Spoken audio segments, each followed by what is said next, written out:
Hey, Endless Honeymoon Podcast listeners, if you love this show, the best way to support us is to buy some merch. We have a coffee mug, we have an amazing beach towel, and we have some very cute short shorts in many sizes. That's right. So if you want to get yours now and make your butt look like Natasha's butt, go to endlesshoneymoonpod.com/shop.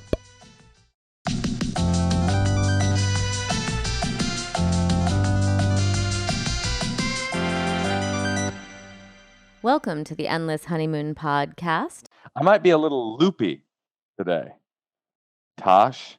Yeah?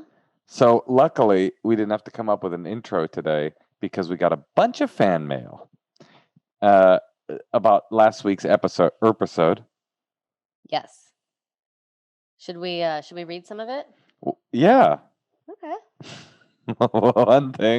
One letter we got was in direct response to your valiant attempt to say something about when you're a lesbian in college.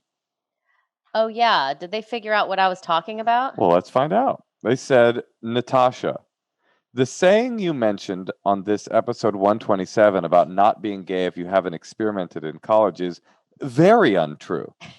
You aren't taking into account those of us who were sexually repressed thanks to our religious upbringings. I went to a 4-year school and had more than 70 sorority sisters ripe for the picking, and I didn't make out with a single one. What a waste. I didn't have a clue that I was a lesbian until a few years after I graduated. I partied all the way through college and slept with a ton of dudes. I thought I was super cool because I was never emotionally attached and I wasn't susceptible to crushes like my friends. I was always cool and collected around guys. Turns out it's because I am super gay. It took a few years, but when I finally did hook up with a woman, I was like, oh, that's what it is. Mamma mia. Auga. I'm gushing like the Colorado River. Here I go. The Mississippi's flowing with not as much wetness as I'm flowing with. Come on, it doesn't say that. It doesn't say that. It just says, oh, that's what it is. Sorry to ruin your theory. Better late than never. Love the podcast. And then there's a PS. It says, Natasha, you should read Moesha's book. Well, I'm Moshe, but I appreciate that you're a fan of Brandy. It's hilarious that we know stuff about him from the book that you don't. Dead giveaway that you haven't read it. Okay, I've read his book, and it's not my theory. It was something that I remember someone saying, but you know what? I love what you're saying. It's obviously true, and it gives me hope. You know, I love what she was saying about... Maybe maybe I am a lesbian. Maybe you are. Maybe I'm about to realize that after the pandemic. Hey, go right ahead. Actually, if you're interested, I know more than 70 sorority sisters ripe for the picking. And you could get in there and you could find out that that's what it is. By the way, that lovely couple we had on last week, people say I give good recommendations on here. Listen, I don't know if this is connected. But last week on the episode, I recommended Squid Game. Mm-hmm. I don't know if you've been following the entertainment news, the trades I call them. But this week they announced that Squid Game is poised to be the #1 Netflix show of all time. Wow. Do you think it's connected? You got the Endless Honeymoon bump. It's pretty cool. All right. Well, I was going to say, hold on, let me finish my thought. My point thought is that lovely couple we had on last week about they were trying to find a sperm donor. There's a really nice documentary on HBO that we watched just the other day called Nuclear Family. Is it? It's nuclear, right? Mm-hmm. Nuclear or not? What's the stupid version? Nuclear? Yeah. Okay, nuclear is good. No, nuclear. Wait, which one's right? Nuclear. What did I say? Did I say it right? Nuclear is stupid. Nuclear is stupid, and I said... You said nuclear. And I'm stupid. I didn't say that. But I said the stupid? Yeah. Well, you know what? That's ableist. You said the one that George Bush said. Remember, like, when all those politicians... Like, remember Dan Quayle, like, he didn't know how to spell potato or something? Potato-y, yeah. Yeah. But listen, I'm obviously wrong. I just remember someone telling me that. I like the idea that your sexuality is always unfolding. I think that's cool. I do too. And by the way, if you want to be a lesbian, in particular, if I'm in the room, I actually think that's I actually think that's hot. Isn't that interesting? All right, what's our other fan mail? Think that's hot. Isn't that an interesting like swing for a guy to say like, I actually think two chicks hooking up is actually hot. Isn't that that's kind of an unusual thing for a fella to say, right? Okay, I'm gonna read this next one. All the rest of the mail, by the way, is about our chihuahuas dropping hot piss all over our living situation. I mean, I've mentioned it to a few people. What the caller said is that all street dogs pee on you can never train them. They'll always pee on your rugs, and no one else has heard of that. So I don't know if that girl was right, because I've already like kind of detached myself from my dogs emotionally. Listen, our approach to research on the Endless Honeymoon podcast is if one listener says it, we take it as fact. So right now, I'm of the opinion that chihuahuas can't hold their pee-pee in, and that you can discover you're gay much later in life. Okay, let me read this one. Hey, Moshe and Natasha, Shana Tova. My chihuahua lived until he was 19, R.I.P. Bunny.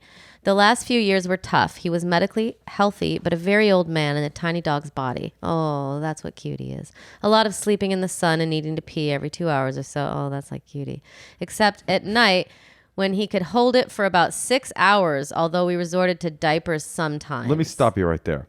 There's been a lot of talk about diapers in my DMs and in these emails.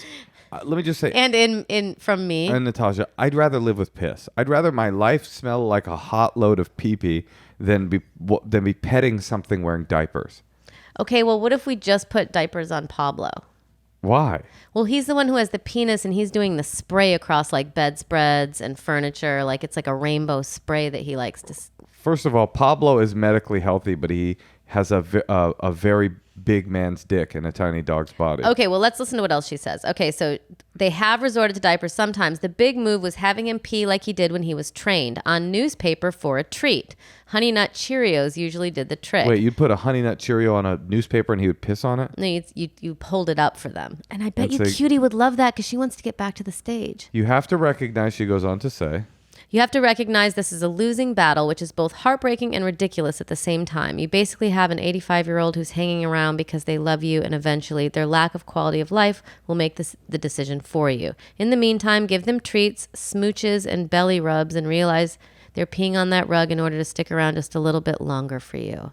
It's such a human, like, centric way of looking at a dog's aging phase. Like, they're trying to stay around because they love you so dearly. It's like, no, they had a life expectancy, and this is when they're going to die. They're not like, no, I must stay and pee for my master to pet me one more day.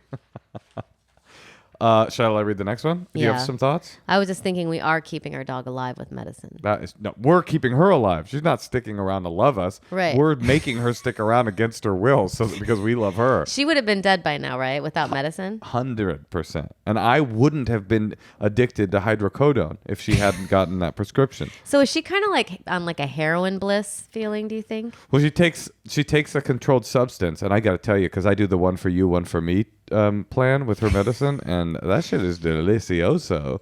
Hey, Moshe and Natasha, I was just listening to y'all's podcast where you're talking about how the chihuahuas keep pissing on your rugs. It occurred to me, and I'm surprised that it didn't occur to you, that maybe you should just put down the sex towel. Maybe score a couple extra and put them on every single one of your rugs and really test it to see if it's as absorbent. No, that's impossible. You never know where they're going to pee. That would never work. It wouldn't work, but it's a funny suggestion. But I do actually have to make a legal disclaimer. We did a long intro about the sex rug. What's it called again? The blast blanket or something? It's for squirters. The squirt pad? The queef quilt. What is it again? It's the comforter. Anyway. Apparently, we were very heavily featured on their website after we did that long-winded preview of it. And what's it called? The layer? Layer. Layer? Yeah, like a layer before your bed. So to the people at the layer, I know that you put our intellectual property on your website. I know we were talking about your stuff, but anyway, this is a official cease and desist. You are not legally allowed to use our likeness to promote your cum towel. And that is it's just a bridge too far for us. You don't try to ride the endless honeymoon wave. I'm just kidding. Do whatever you want. Okay, we got some more. Okay, I don't like that idea. Hi, I have a 12-year-old deer leg. They mean deer head chihuahua? What's a deer leg or a deer head chihuahua? A deer head chihuahua. There's like apple chihuahua and deer head, and apple's like the cute one. Is that real? I never heard that's that what people before. say. Like Blanche is kind of a deer head and Cutie's more of like an apple head. What the fuck? She says a 12-year-old deer leg chihuahua. I'm not That would be kind of funny, actually. If he A like chihuahua really on high. top of the full-length deer legs. That would be so cute. I would definitely have that around. I'm not sure if it's because of his slightly bigger bladder or my very strict mom that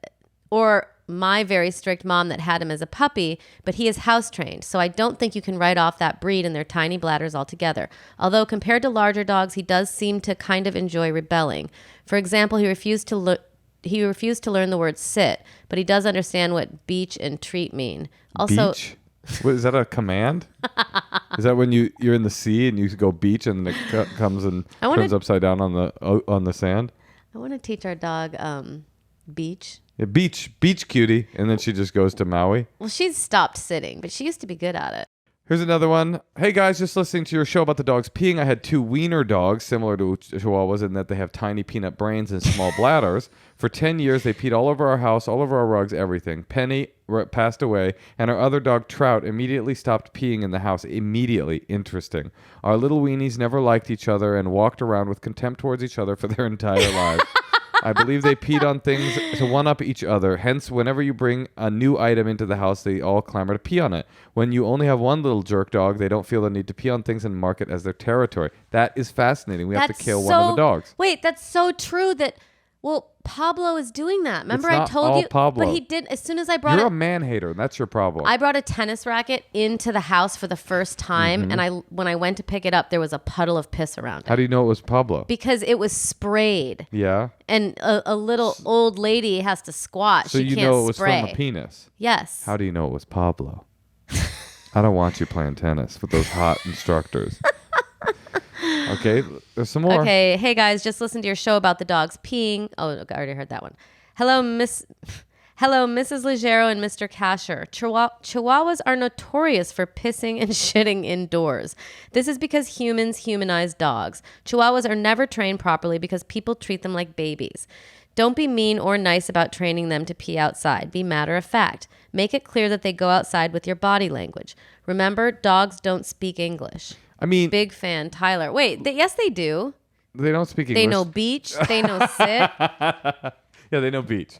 I mean, what is Cutie knows chicken. This is the kind of advice. See, listen, Tyler, big fan of yours as well. But this is why you got to leave the advice to the pros.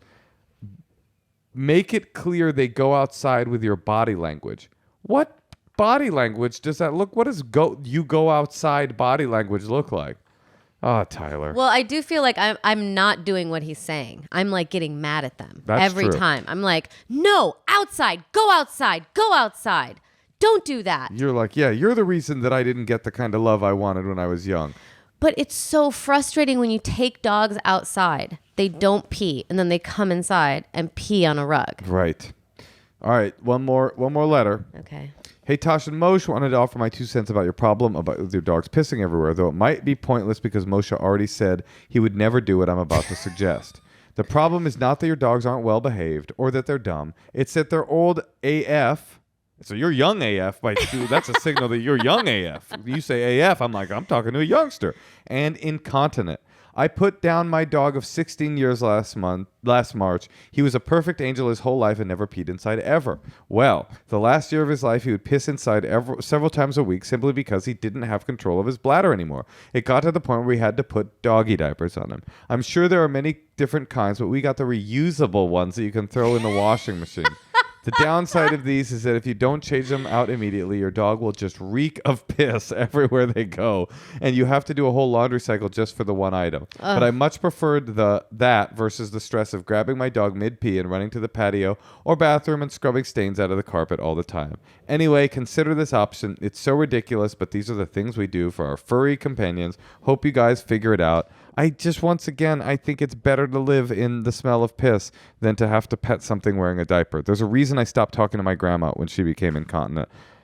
And it wasn't because she used to psychologically torture me when I was young. No, she didn't. No, she was a great lady. In fact, I went and visited the spot where we scattered her ashes this Sunday, and I'm happy to report Natasha attended as well, and she was engaged the whole time. It was fun. It was sweet, huh? It was nice. Although it was funny because it was like this lady was at the Berkeley Marina, and this lady was sitting there clearly like meditating or something, and we just like 7 of us just came in and started talking about hope, and it's just a funny thing to interrupt someone's Sunday afternoon with a funeral. The funny thing was everyone went around and talked about everything about, like, they said a word about your grandma, and your stepfather said like 3. He was like, she was argumentative. She called Stubborn? She was stubborn. She called the city a lot. Those were the 3 things he remembered from her. Well, she was a great lady. I miss her very dearly. This episode of the Endless Honeymoon podcast goes out to the ghost of Hope Worthen. Well, there was a lot of everyone was saying all the amazing qualities about her. Yeah, totally. But also, thick butt. I mean, her ass was on Brazil. But also, let me just go back for a second and say that I don't think I want the dogs in diapers, but I think I'm just getting rid of rugs. Okay. You know, like not accumulating more rugs right now. You know, like we don't have rugs in our bedroom because that's kind of where I leave them. Mm-hmm. And if we have to go somewhere. So, I'm going to throw a hearty, yeah, right. You buy more rugs than any human being I've ever met in my life. I've never even met a person with a relationship with rugs like you. Not even close. And I'm including like a Persian rug salesman that I've run into. That guy, dude, you go to Persia to like the rug salesman in the bazaar in Persia, and that guy will be like, she's a little intense about rugs. So I didn't do the accent, but I wanted to. Ladies and gentlemen, I think it's time for us to do a call. Yeah, let's do a call. And also, I will say too, the Chihuahuas, they live too long. Well, that's what everyone's saying they're going to be 16. Like I liked that, but you know, I can't have this for 5 more years. Next dog, German Shepherd, bought straight from a Nazi. Lives 7 years, protects you the whole time, and then croaks out. No pee. That sounds nice. Now we're going to call Caitlin in Seattle. Oh, that sounded good. That was voiceover voice. Yeah, I'm a professional voiceover artist, Moshe. Now we're going to call, but you're an amateur podcaster? No, you're a professional podcaster as well. Do you think I look like... Okay, hold on. Here we go. Here she is. What's her name? Hi, can you hear me? Yes, Caitlin. How you doing? Hi, Caitlin. Great, how are you? Good, great. We're great. What's going on in Seattle? Not a lot. We're starting to get kind of rain. We had 3 months of no rain, so we're all just kind of happy about it now. Oh, yeah. Are you next to a baby carriage? Yeah, I am. I'm hiding at my sister's house because I'm about to... The question I have for you is about my husband, so I'm hiding at my sister's house. Okay. Wait, you went all the way to her sister's house just to call us? Yes, I did. Oh, hell yeah. It's that juicy. I think this call ends with a divorce. Okay. I hope not. What's good? Okay, Talk what's to us. going on? Okay, so it's a little bit of context. My husband and I have been together for 10 years. We've been married for 8 years. Hold up. How old are you? I'm 27. So you've been, together since 17. Yes. Got it. Whoa. That's hardcore. Yeah, so that kind of brings me to it. He hasn't given me an orgasm in 4 years. I don't think he knows this, and I don't really bring it up because I don't know how to. So that's kind of my question. Like, how do I bring it up? And it's not that he's like a selfish lover, but it's just like when he's done, it's done. Uh-huh. What used to happen 4 years ago, though? Yeah. Well, I mean, we were just younger and had more time. We have a 6-year-old who sleeps in bed with us now, unfortunately, and I can't get her out. Uh-huh. So I mean, that's a big one. Yeah. Because have you been offering? Does it infringe on how often you have sex? Yeah, we kind of have to like get it in like the shower or when she's at school. You know, it's like it's just not like we don't have like that time at night every night where it's, you know. You don't have, for example, a relative living nearby that could help you out with watching your kid, like a sister, just a sister. Yeah, your sister. Yeah. Yeah, but what am I gonna do? Drop her off every time I want to get it on? Have you mentioned this to your husband? Yes and no. I'm not super, okay, that's part of the other issue. I'm not super like sexually forward because I just think I was really young when we got married, so I never really like explored my sexuality very much. So I'm not like super comfortable with like coming out and just saying like, this is what I need. So I'll drop hints, or I'll text him a link to like tantric sex or something, something. What's he do with those links? What's his response? LOL? Yeah, kind of like he'll be kind of like somewhat receptive and be like, oh yeah, we should try this, but it doesn't really translate into active actions. Maybe first of all, you definitely need to talk about it. And I think that if he did used to make you feel good, you have to let him know that. And maybe let him know that, usually I wouldn't say bring it up during the act, but it seems like that would be appropriate, right? Like maybe when you start having sex, like try to start talking to him a little sexy and telling him the last time you remember him making you come that you want that again. And I think you really have to tell him too, because if he ignores that, like I know if I told Moshe that, although I don't think he would stop pleasing me, you would definitely step to the plate, right, Moshe? Well, I'm just confused by this whole thing. I straight up didn't know women had orgasms until this call. Like, I literally just learned that. No, I'm confused. I still don't really understand what's happening. 4 years ago... It's because of the kids they don't have much time, and he's being selfish. Yeah, it's that. Wait, can I ask you some very personal questions? Yeah, go for it, yeah. If you get uncomfortable with anything I ask, we can cut it out, or you can just say, I don't want to answer that. Okay. Well... what is the act through which he used to make you have an orgasm? What was the act? Really, it was like foreplay, and now we just don't really. Now you don't do foreplay anymore. Yeah, we just don't really do it anymore. So it's hard for me to like get to that place where for him it's much more easier. I'd give him 3 minutes, I understand. He's good to go. I mean, I got some straight up concrete ass advice. Well, first of all, what's that? Well, we don't do ads for them anymore, so I'm not going to talk to you about that. But like, why don't you just get a vibrator and just be like, hey, I want to use this because I know this is uncomfortable for you because you're not super forward. But like, what about using a vibrator during sex?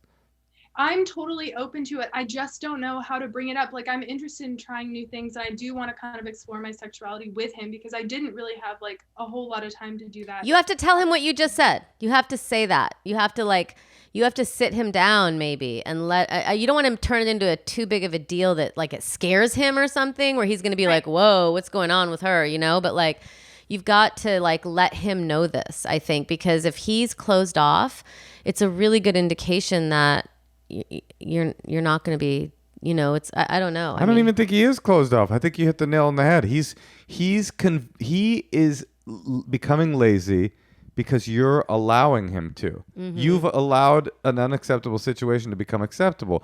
And I hate to say it, but it's like, I don't think it's a gender thing, but it is in some ways a gender thing because men generally are the receivers of pleasure, and it's more unusual when the man is like careful and cognizant of a woman's sexual pleasure than the other way around. I mean, it never occurs that a woman is like, yeah, I just don't let him get off very often, but I get mine. That doesn't exist But a man should be pleasing you every time you have sex. I agree. What I'm saying is it's a common refrain that a man becomes selfish and takes advantage of what's a very convenient thing for him. He's having a great time. So it doesn't, I'm not defending the guy. I'm saying, unfortunately, that's the situation you're in, but you're going to have a conversation or it's not going to change. You're not going to be able to give him subtle hints and send him links to Sting doing holotropic breathing. And he's going to be like, oh, I get it. She hasn't had an orgasm in 4 years. He's not noticing. Links to Sting. Okay, well, then what should she do? Should she talk to him like right before sex and Well, how uncomfortable would he be if he knew you called into this podcast? I don't know. He's kind of like a private person. So I was thinking about playing him the podcast, but okay. So Moshe, from like a guy's perspective, if I do bring this up to him and talk to him about it, do you think that he'll get? I don't want him to feel like embarrassed or defensive. Like, who cares how he feels? It's also how you say it, like that's why I'm saying my suggestion was just like telling him how great it feels when whatever he does to you, when you sit on his face or when he licks your pussy or whatever it is, like, just try to incorporate it. And if he doesn't get the hint, then you got to like talk to him about it again. But, just say like, I want to start, we've got to figure it out. And well, speaking of the sex act that Natasha just described in vulgar. I was just the vulgar description. Well, I didn't want to like put anything on her. Does that? I mean, again, does that do it for you? Does that get you off when a guy goes down on you?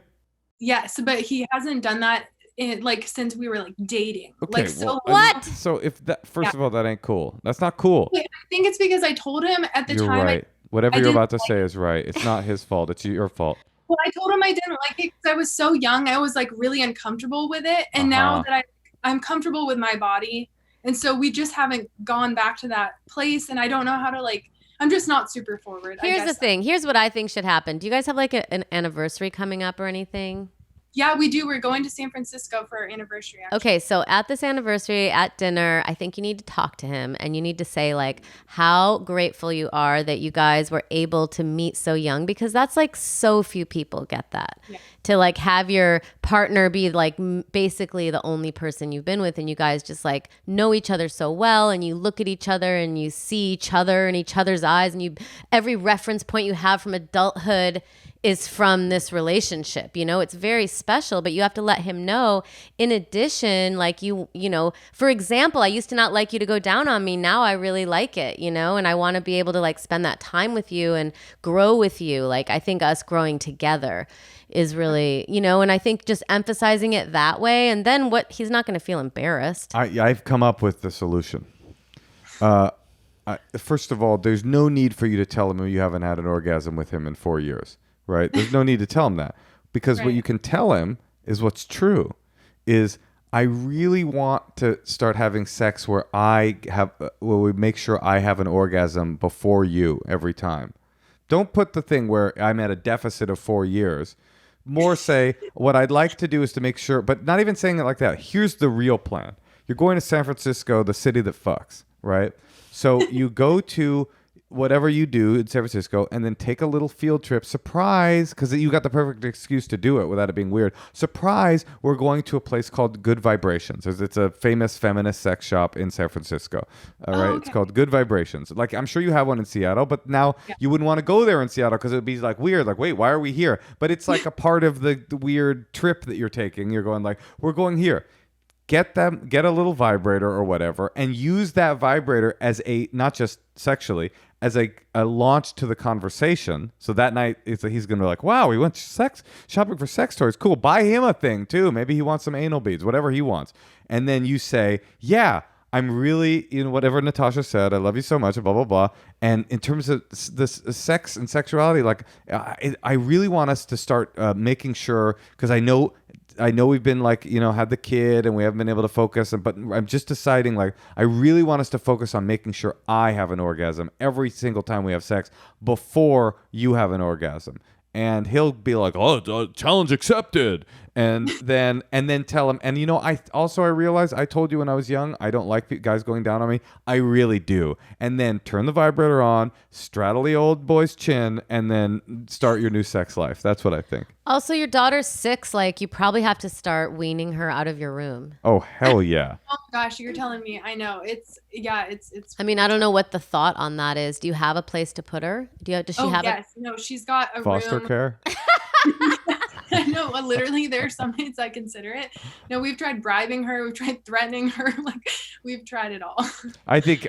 Is our kid gonna do that? She never has. Our kid's never slept in our bed a night in her life. But she didn't. She was fine until she was 3, and then she watched a scary movie with a babysitter and hasn't left. I mean, I don't know how to advise you on that. I think it's time to like just kick her to the curb. What movie? So I make sure I don't show it to my kid.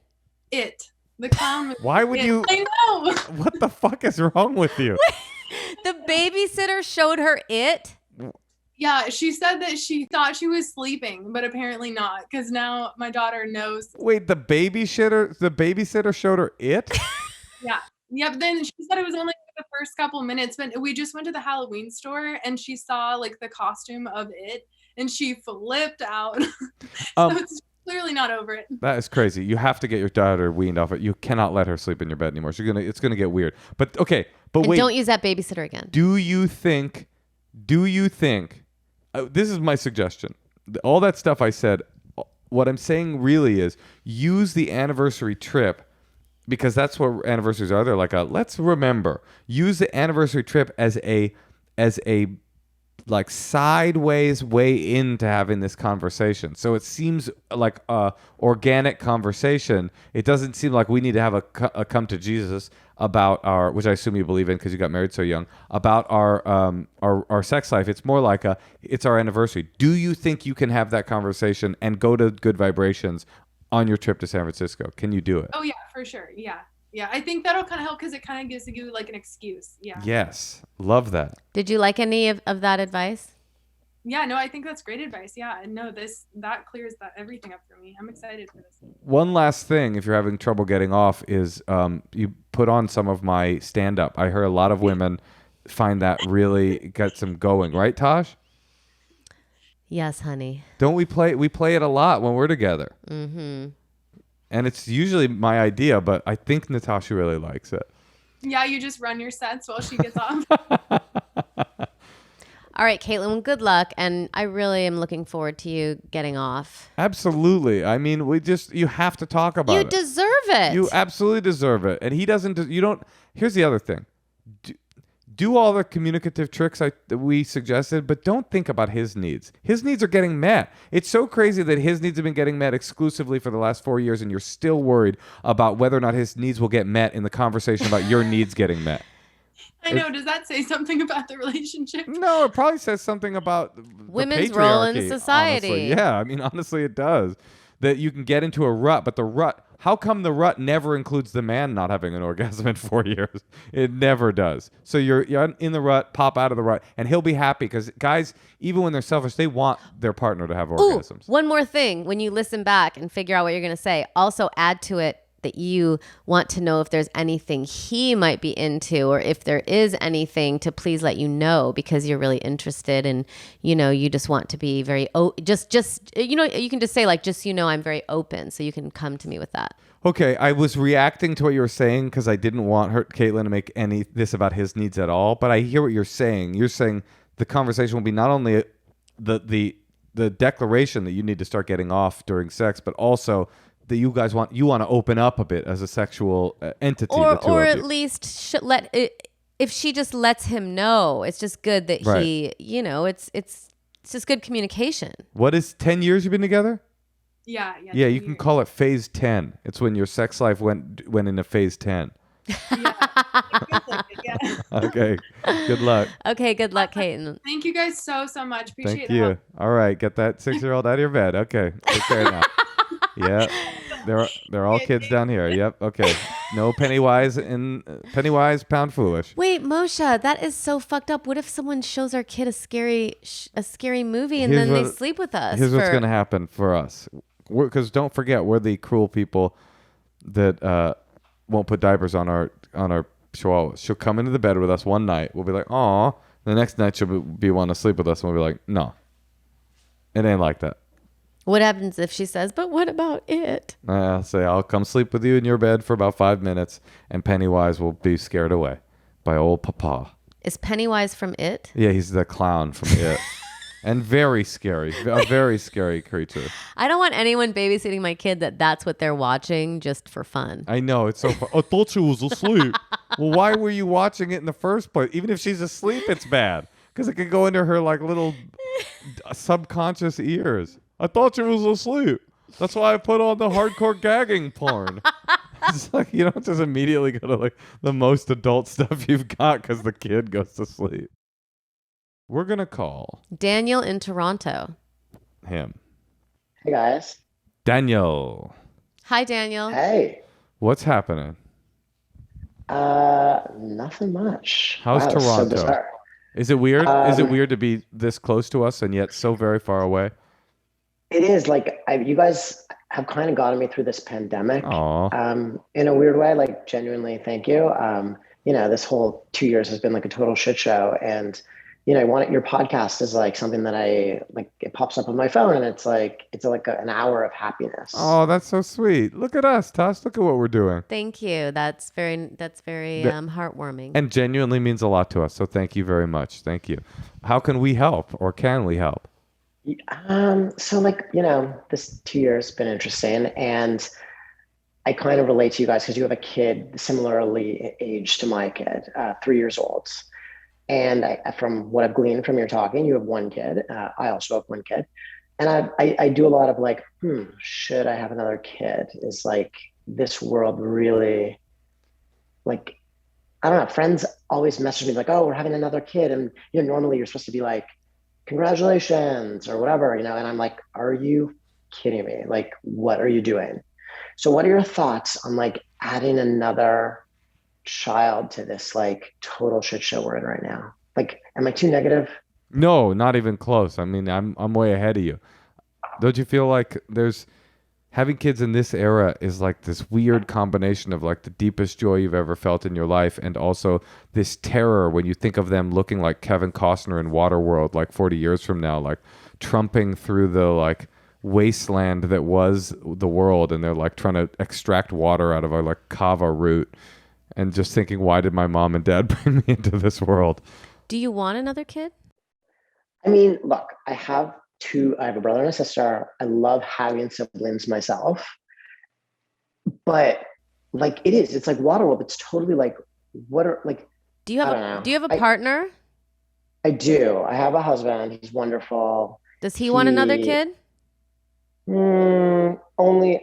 not like, it's kind of like he's indifferent. Well, wait, can you talk me through this and forgive my ignorance if I ask an ignorant question? Yes. Like, okay, so you're having kids. You have a kid. You did the like biological. I don't know what I'm gonna assume, a surrogate, right? Yeah, correct. Yes. So you did that. Is there anything? I mean, maybe I would just. The only part I wonder is like, would I? It's not like you and your partner. It has to be both of your DNA because it can't be. So what about the idea of if you want another kid, of adopting a kid, and then you've done both. You've done two things. You've done a good deed and added to your family. What about that? That is actually a good idea. Something I've like kind of dabbled in. But scary, huh? Having your like, I don't know. I know this sounds terrible, but people are always like, "Oh, you got to adopt a dog," and like I have a dog, but I didn't adopt the dog. I went to a breeder, and I always thought you have a similar vibe with the kids. No, but I bet your dog doesn't pee all over the floor. No, she doesn't. And see, if I was gonna have, I always was like, if I'm gonna have a shitty dog, I want it to be my fault from the beginning, and not like kind of like an adopt. Like I don't want to like adopt. I don't know. It's terrible. But then I've had one, like it's all like biological, whatever. Like no one cares at the end whose it is, but like the second one, it would be nice, and people would think I'm like a really good person. They would. You'd constantly be getting like a wow. You know what I mean? That'd be kind of cool. On the other hand, you're guaranteed to fuck your adopted kid up because his whole life or her whole life they'll be like, so wait, that one's biologically related to you guys and I'm not. It'll be, but then I'm just making a little joke. Fuck up your life. I'm making a joke. A lot of adopted kids have siblings that are biologically connected to their think parents. that if you're first of all, you're asking two separate questions. You're asking, should you have another kid, and is it even moral to have another kid? So like, yeah, I think it's more the second one. Like, yeah, really. like I don't really think you want another kid, and I think that you want another kid just because you love your siblings. I don't think that's a big enough reason to have another kid. Ooh, I like that. I mean, but should you have? Yes, I mean, I think that people should have kids because don't you want to like create an army of Greta Thunbergs who are going to like, however you say it. I'm sorry. Turnberg sounds right. How do you say it? No, it sounded very genuine. An army of Gretas, we need that. We need that group to get us out of, I mean, come on. How likely is it that this next kid that Daniel has is going to be Greta Thunberg? No, but that's the it's goal. It's more likely that Daniel's second kid. We need people to vote on things to save the earth. Daniel's second kid is going to be working at Tim Hortons. And just slanging donuts. Your first kid I really have a strong feeling about, but your second kid, I don't know. I mean, here's the one reason. Morally, is it moral to have more than one kid? That's a very difficult question to anser for a lot of That's what I came to you. That's what I came to you for, the moral perspective. I had a friend who was going on like 4 kids. This is funny. I don't subscribe to this belief, but this is funny. And I go, he's about to have his 4th kid. And I was like, dude, 4 kids? Like at a certain point, doesn't it become immoral to have children? Like, what about overpopulation? And he goes, well, yeah, it is bad to have overpopulation. But to be honest, not with my kids. Like he was basically insinuating like overpopulation is an issue of bad people overpopulating. But my socioeconomic DNA is actually adding to the gross national product of where we live. So I don't know. Is it moral to have more than one kid? Yeah, sure. We're all fucking going down anyway. Yeah, I think that maybe it would help. It would help the little 3-year-old.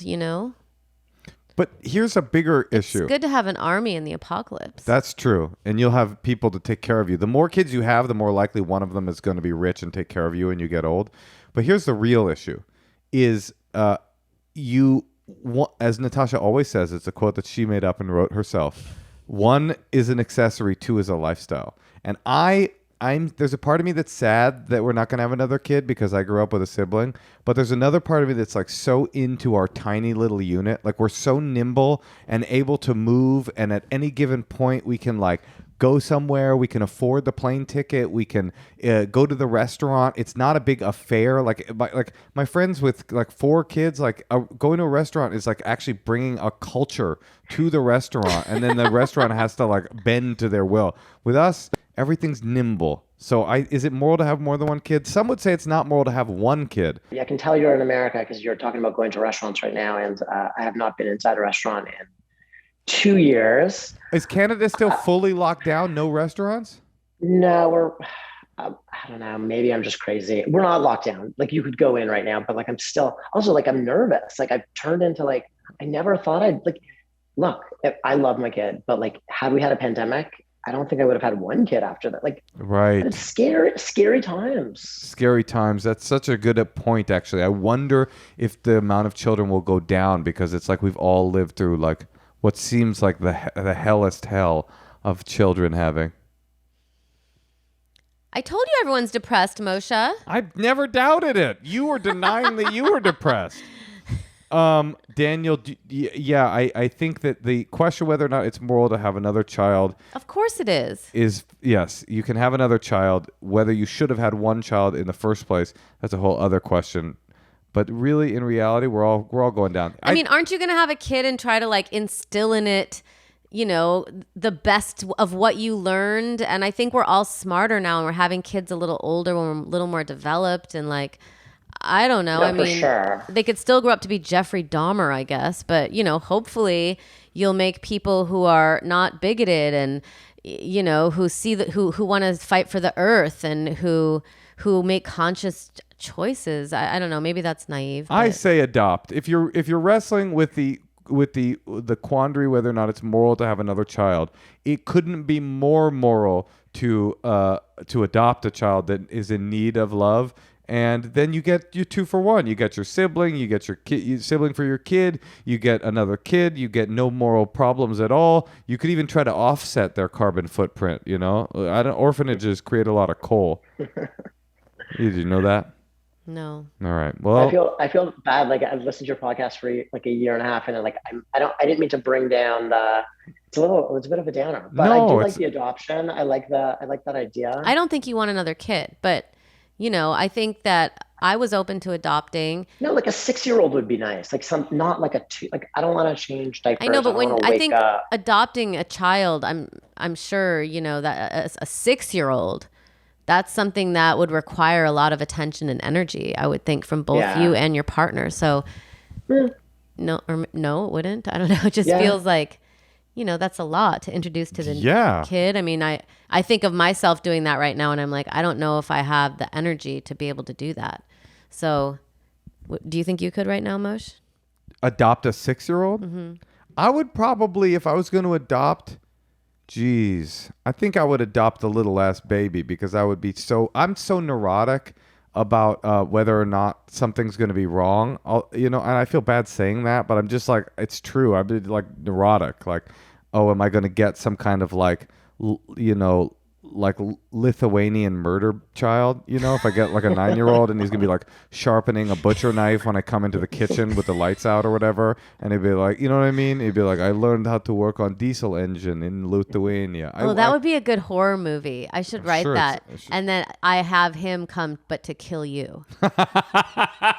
I'm like, can we please adopt this 11-year-old from Russia? That is a great idea. So you adopted a sociopathic 11-year-old on purpose to kill your spouse? Yes. Natasha, write this movie. Daniel, I already did. You thought you brought down the podcast? You just made my family $1 million from this screenplay she's going to write. Exactly. I want executive producer credit. Okay, you got it. Okay, well, good luck. Try to be positive. Look into some mindfulness techniques. Try to do some self-care and have sex. Be nice to your kid. And go to a restaurant. Start with a Tim Hortons. Yeah, maybe it is time to go to an outdoor restaurant. Sometimes because you're also talking about breaking out of this pandemic hell, and I think that everyone has their own journey with that, and you might want to symbolize it as a family that you're going to start at least doing things outdoors that are social. And here's the thing about COVID: if you don't believe in it, it goes away. It doesn't exist anymore. Isn't that right, Tosh? Mm-hmm. Yeah. We are American after all. Okay, Daniel, thank you. Thanks, good luck. guys. Okay, bye. Bye. He was sweet. He was sweet. He didn't really have an issue, though. Well, it was an interesting moral quandary. No, he wanted to know our thoughts on something, and I thought that was cool because I do have a lot of thoughts on it. I really do think people should have babies if they want.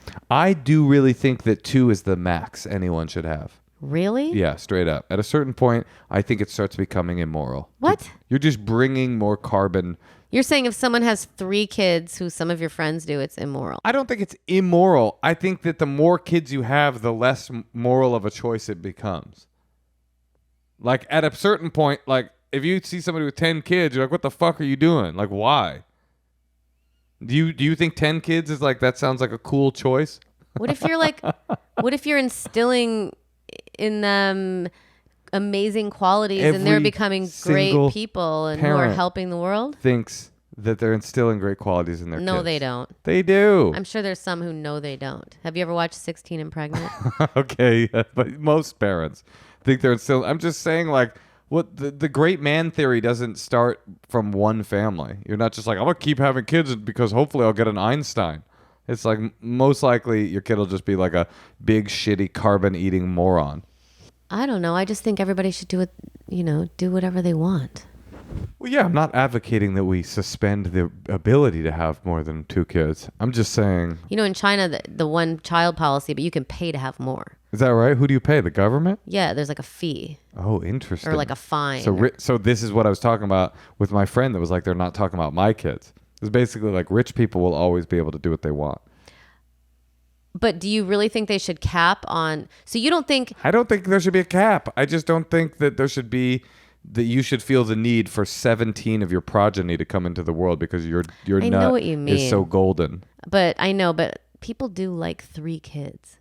I mean, look, I grew up with a sibling and I definitely 2 kids. I'm saying 2 kids. Cap it at 2. If I was in charge of the world, I would make it legally mandated that everyone could only have 2 children except for the Jews. Oh my God. What? All right. Well, listen, this has been great. I feel like we've gotten to some great places. Things have happened. People have been talked to. We had a great time, and hopefully, the first caller is going to have a blasting, hardcore San Francisco nut, a rice-a-roni nut, on her anniversary, and Daniel hopefully will stay happy with just 1 child, and I am very happy. I'll tell you why. I realized something recently. What? I love you. I love you too.